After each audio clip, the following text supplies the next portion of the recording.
is it a little wild to you when you stop and kind of look back at the mile markers and say, holy cow, it's been 60 issues since Malcolm like took over the book?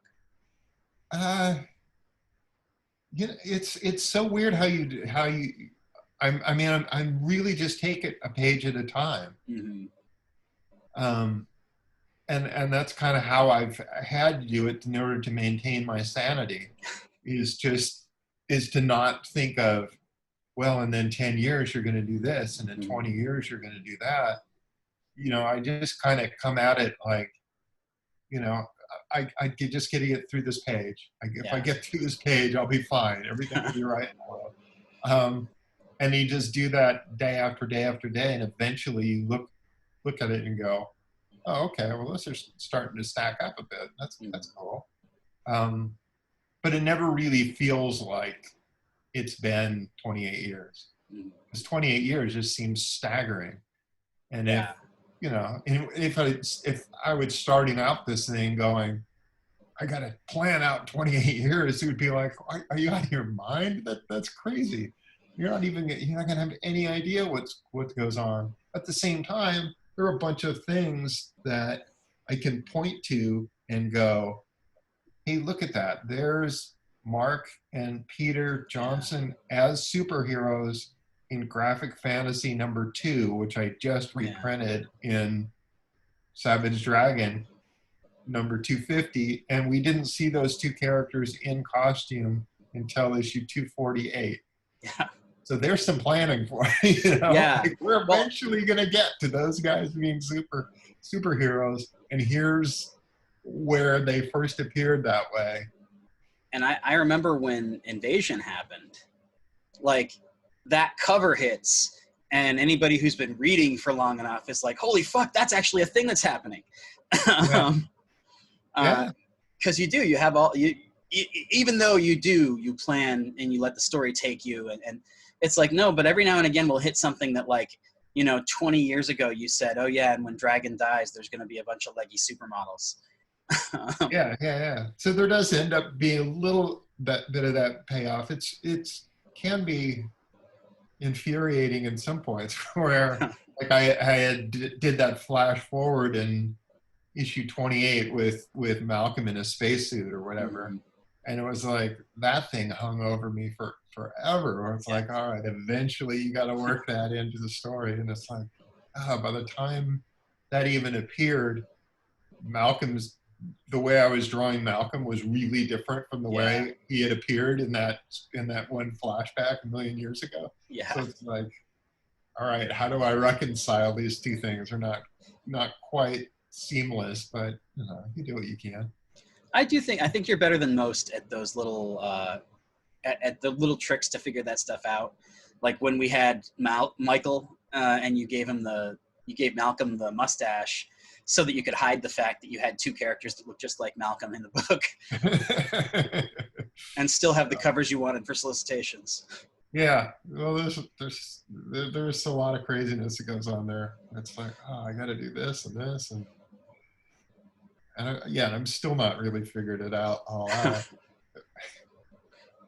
Well, I wanted to ask you a couple of weird kind of general questions about the old stuff, because like I said, I went back and looked at the first hardcover, and I was surprised how many questions I came up with that I was like, shit, I've never asked Erik about this before. One thing is, in the introduction to the first hardcover, you talk about the various different versions of Dragon that there have been since you were 10 years old. It struck me that the way you described them, nobody lacked a backstory. Nobody had the amnesia backstory until Dragon. Now, having him wake up in a fire and no memory of his past, was that like a metaphor for the fact that all of those comics burned up? You know what? It was kind of something that I had inserted at one point, and I don't remember when the hell it was. But if you look at Graphic Fantasy #1, in that story that was reprinted, he doesn't know where he came from in that story. So he's sitting there going, I don't know where I came from. And there's a tiny little inset of him with a beard in a hospital bed, like Mhm. he's waking up for the first time in some hospital bed with no idea of how he got to be there. So that was in place in 1982. Mhm. So when I'm starting Dragon again in 92, it was, all right, well, this is still in the mix because that's what was there. Right. Um, in my old comics, William Johnson and the Dragon were like one dude. They were like Yeah, the one Hulk. guy, Like, and he could change into Dragon, and mhm. then eventually it was, I'm going to have my wizard Fonte take these two and break them into two separate people. So it was essentially like that Hulk story where Bruce Mhm. Banner and the Hulk were separated into two separate guys. But it's like, you can imagine the Hulk going, where the hell did I come from? I came from somewhere. Where was I? I didn't just exist out of nowhere, but he did kind of come from nowhere. Yeah. It was just sort of this, somebody took Jekyll and Hyde and ripped them apart, and now there's two separate dudes. What the hell's going on here? The the importance of Kerr is, I think, probably what makes me so interested in this stuff, because like the last time I read the early stuff, Kerr hadn't inserted himself in a big way into the comic yet. Uh-huh. Uh, I know that for a long time you had toyed with just not ever explaining it to the readers because it wasn't important to who Dragon was.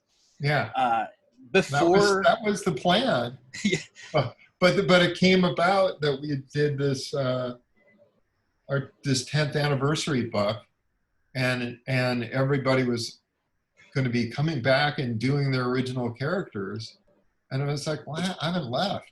I don't have any.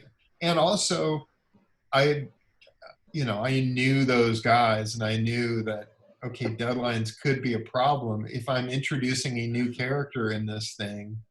I don't know when this story is going to end up seeing print. Can I introduce a new character and then count on it being out at this time? Not really. like Dragon being alive and Malcolm being skinny and Image United. Yeah, I mean if we go back and finish Image United, it's like, holy crap, man! They look so different. Yeah. Uh, so in but to you personally, like how much of that did you have fleshed out like in your head, in your like backstory, so to speak, when you were not planning on revealing it? Did you just know the very basics, or did you have a lot of this information already kind of? Fairly basic. The origin was I didn't have every I dotted and every T crossed, but uh, just the spine of it was definitely in place and in mind. So and it's one of those where I think if you're setting up a mystery story, you better know who done it. So so that all your clues make sense Yeah. and stuff like that. So I had sort of that basic stuff in mind. Um, in terms of my old comics when I was a kid, I don't even know. Some of that stuff was so random and so weird, and so much of it was created when I was really really little, Mhm. like fourth grade or fifth grade, and you would just you just want to draw cool shit. You're not Yeah. sitting there going, I got to figure this stuff all out, and plus you have just no understanding of the world at all at that Mhm. age. You're just like, oh yeah, this Yeah. is There's cool, not a whatever. lot of worrying about continuity. No, not a lot. And I would keep like going, I don't like the way this guy looks, so I'm going to change it. Mhm. Like the Flash Mercury dragon was kind of the first dragon, Yeah. and then I kind of used him for maybe a year, but it wasn't a lot of stories. It was a couple little things drawn with Yeah. a ballpoint pen, and then I eventually was like, all right, I'm going to do this over again. Only this time it's going to be William Johnson, Mhm. and And then with the William Johnson version of Dragon, that was again like maybe a year and a half, and then I had him pulled into two guys, and then Dragon was off and running and became his own thing. I mean, 28 years on, is there anything left from back then that you haven't plumbed yet that you think is even worth it? There will be more. There will be more, because there were other characters that that I had introduced when I was a little kid. That it was like I haven't got to this guy yet. I haven't got to that guy yet. So there's stuff. It's not all awesome, but you know, whatever.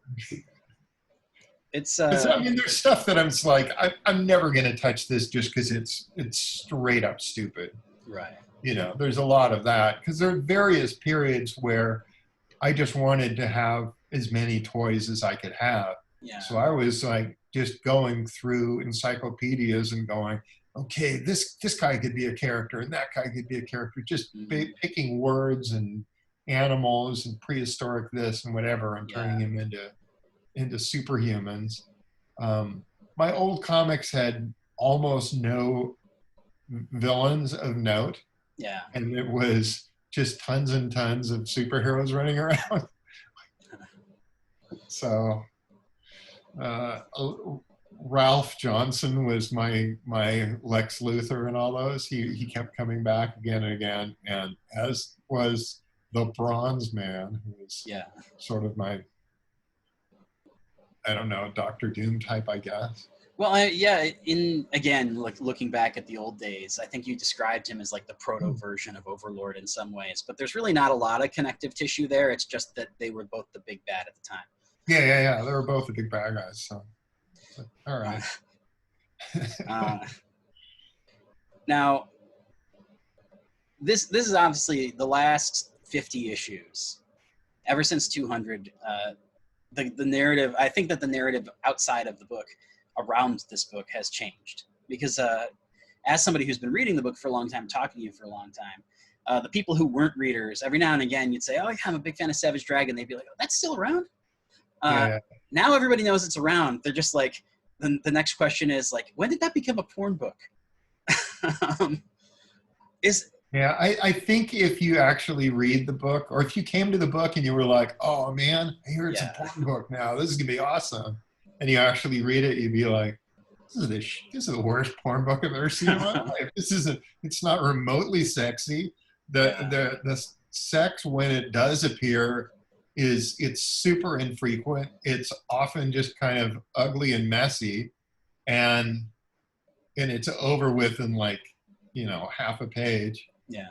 And it's like, it's not, you know, the book has always been semi sexy for you know, a long time, but it was always kind of, we're just going to tease at this a little bit, not show anything. And now it's like, all right, we'll show a little bit, but even with that, you're not seeing any penetration. You're not seeing just a whole bunch of stuff. It basically could be in an R-rated movie for the most part. And there's just not that much of it. It's just like, oh, okay, occasionally these characters do have sex, and we're aware that happens. But there's an awful lot of stuff that's just suggested rather than shown or implied. Now, believe it or not, the sex question was something I backed into because I was thinking about the demonoids. Yeah. As I was flipping through a bunch of the recent books, it occurred to me, like, you look at the demonoid designs and you look at like the ridges and you can kind of see the Larsen details on like the old Venom, because I remember thinking that like your Venom, it's like, it's basically just the Larsenized version of Todd's. It's not super Erik. But then I look at the demonoids and I'm like, oh, there's a lot more Erik in there than I necessarily thought. Yeah. Well, you keep messing with the stuff. It's just funny the way that whole thing worked out. But I think everybody on that just was like, let me top the previous guy. Let me top that guy. And he just got crazier and crazier looking over the years. Mm-hmm. The going into 250, we just had this big like battle royale book, Uh-huh. and this is a weird conversation. Just disclosure for if this ends up on camera, because Erik and I have talked about 250 and 251 already. Uh, Well, but you've seen them both, and I'm right, working right. on 252, so there But ends up being a lot of like, what can we say happened? well, and that's that. The thing I wanted to ask though, as a kind of a lead-in question, is uh, when 249 is this giant battle royale, but then you also have to deal with the pandemic because the book is set in real time. How did that change your approach to 250? Because I think you can talk about that primarily without spoiling much. Well, initially the thought was to make 248 through 250 one thing, Mm-hmm. and just have it be, we're going to build to this big fight with the vicious circle, and then they're gonna take over and whatever. And while I'm sitting there doing 249 and writing 249 and scripting 249, it's like they're really clear that this pandemic is a big goddamn deal. Yeah. And if your comic is going to continue to be set in something familiar, you need to address it at some point.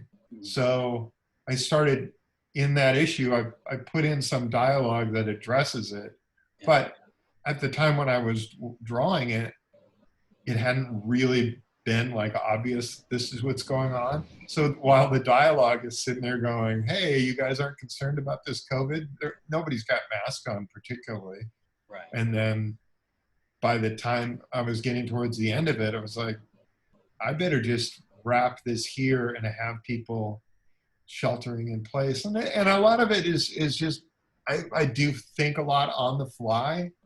And I'm sitting there going, a lot of people are going to start reading this book with 250, right, who haven't been reading it before, didn't have the previous issue handy.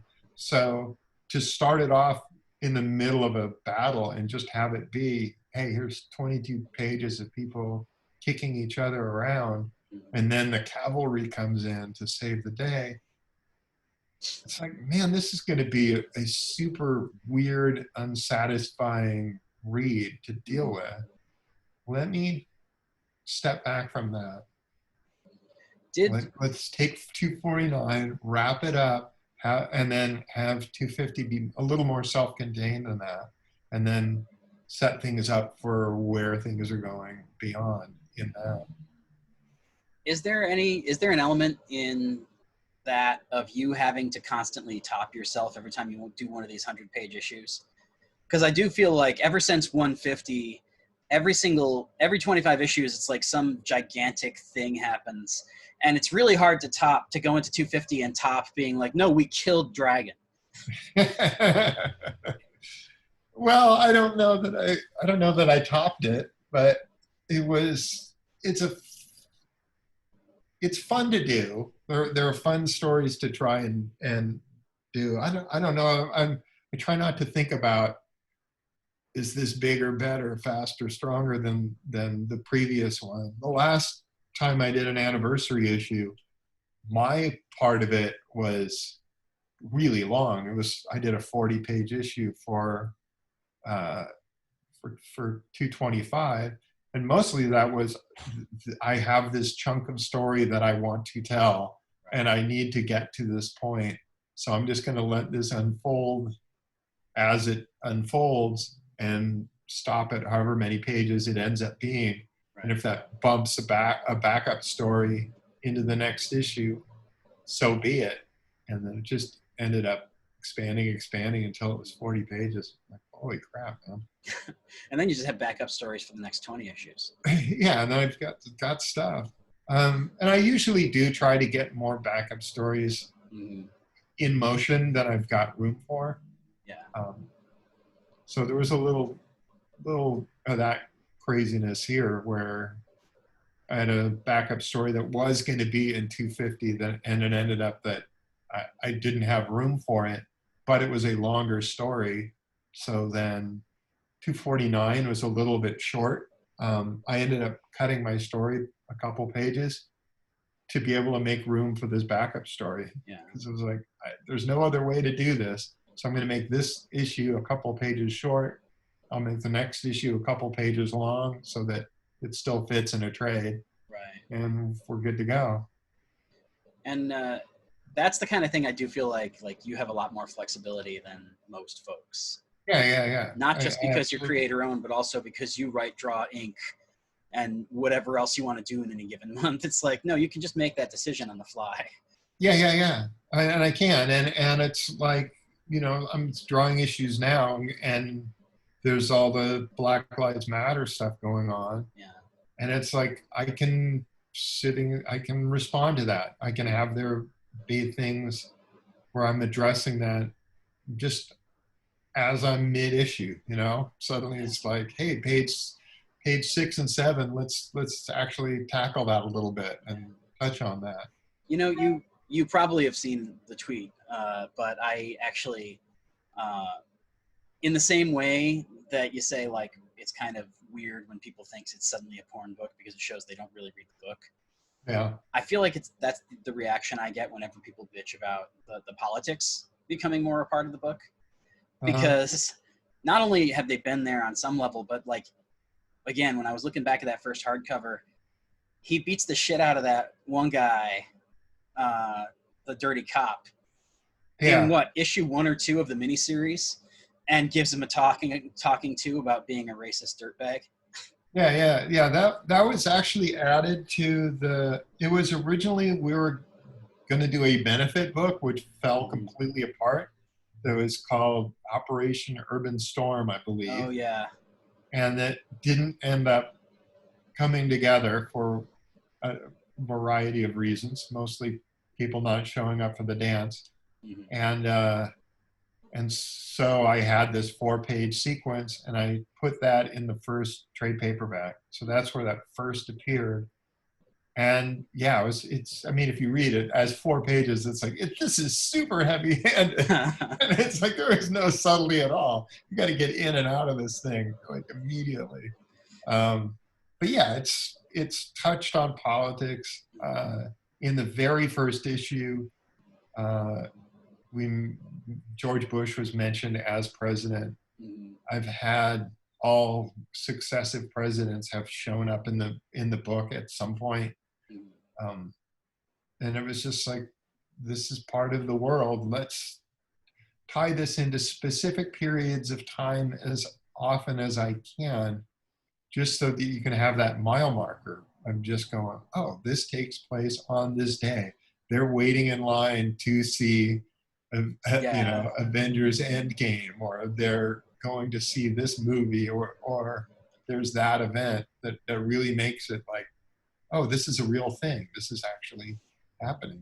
Whenever I'm trying to explain my frustration with the idea that all the Marvel villains are just doppelgangers of the hero, if somebody doesn't understand me on my first attempt, I literally just show them those pages from the Ant-Man conversation, because Malcolm says it more succinctly than I can.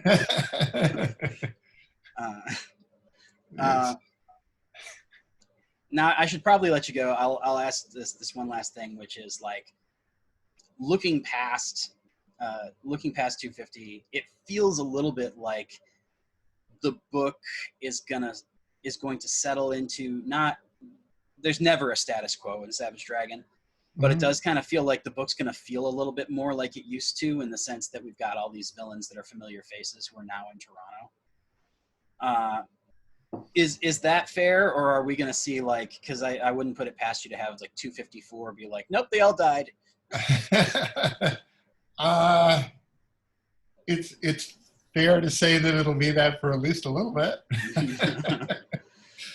So yeah, I mean, I've got a bunch of characters that I can be dealing with, and I've got other stuff other seeds that are being planted here and there, and I kind of would like to flesh out a couple cities just to go, hey, here's another possible spot if things go weird here. I don't know. There's always possibilities. It really just comes down to the story I want to tell, and how key any location is to anything really. Mm. I mean, Dragon was set in Chicago for a long time, but I didn't really play that much with Chicago itself. There weren't a lot of landmarks showing up. There weren't a lot of like references to, oh, let's go to this specific restaurant and do this Yeah. specific thing.